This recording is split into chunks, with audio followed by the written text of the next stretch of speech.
दूसरे से खुशी पाने की उम्मीद में। आपको असल में कभी खुशी नहीं मिलती, लेकिन उम्मीद हमेशा बनी रहती है। और जब भी वह उम्मीद टूटती है, तो निराशा शुरू हो जाती है। इस तरह पहले ही अनुभव में मैं दूसरे से इतना निराश हो गया कि मैंने दोबारा कोशिश नहीं की।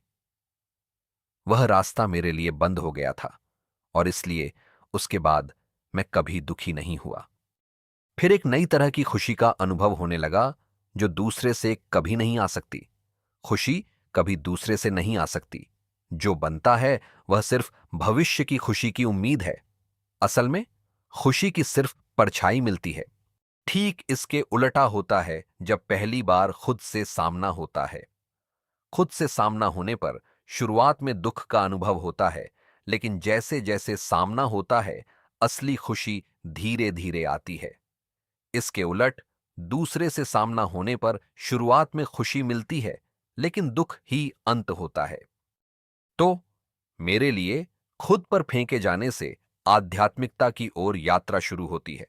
हम इस तरह कैसे पीछे हट जाते हैं, यह दूसरी बात है। जिंदगी हमें खुद की ओर वापस जाने के कई मौके देती है, लेकिन हम जितने होशियार होते हैं, उतनी ही तेजी से खुद को ऐसे मौके से बचाते हैं। ऐसे पलों में हम खुद से बाहर निकल जाते हैं। अगर मेरी पत्नी मर जाती है, तो मैं तुरंत उसे ढूंढने लगता हूं और फिर दूसरी शादी कर लेता हूं। अगर मेरा दोस्त खो जाता है, तो मैं दूसरी को ढूंढने लगता हूं।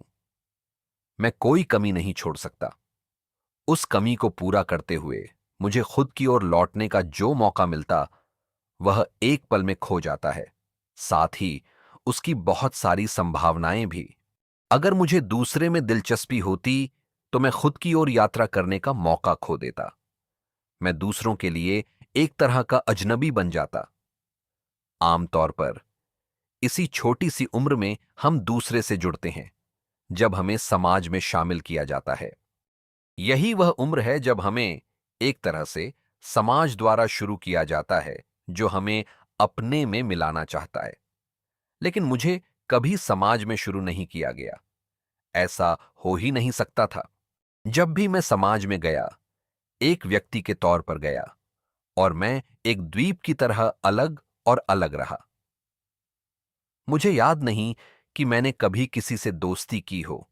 हालांकि बहुत से लोग मेरे दोस्त बनना चाहते थे। बहुत से लोगों ने मुझसे दोस्ती की, और उन्हें मुझसे दोस्ती करने में मजा आया, क्योंकि मुझे दुश्मन बनाना मुमकिन नहीं था। लेकिन मुझे याद नहीं कि मैं कभी अपनी मर्जी से किसी के पास दोस्त बनाने गया हो।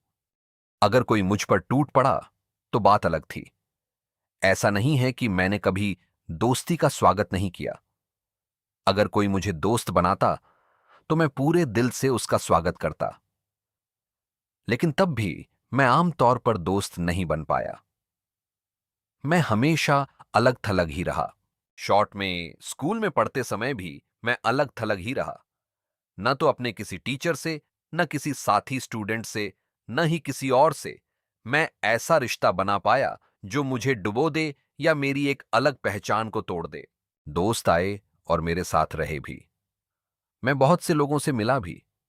मेरे बहुत से दोस्त थे, लेकिन मेरी तरफ से ऐसा कुछ नहीं था जिससे मैं उन पर डिपेंडेंट हो जाऊं या जिनकी वजह से मैं उन्हें याद करूं। यह जानना बहुत दिलचस्प है कि मुझे कोई याद नहीं है। ऐसा कभी नहीं हुआ कि मैं किसी के बारे में सोचते हुए बैठा हूं कि अगर मैं उससे मिलूंगा तो बहुत अच्छा लगेगा।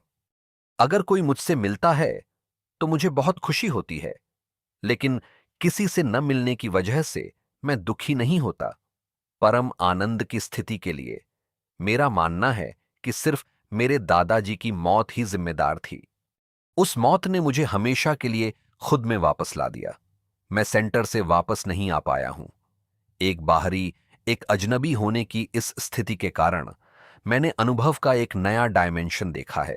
यह एक ऐसी स्थिति है जिसमें मैं सबके बीच होते हुए भी बाहर ही रहता हूं।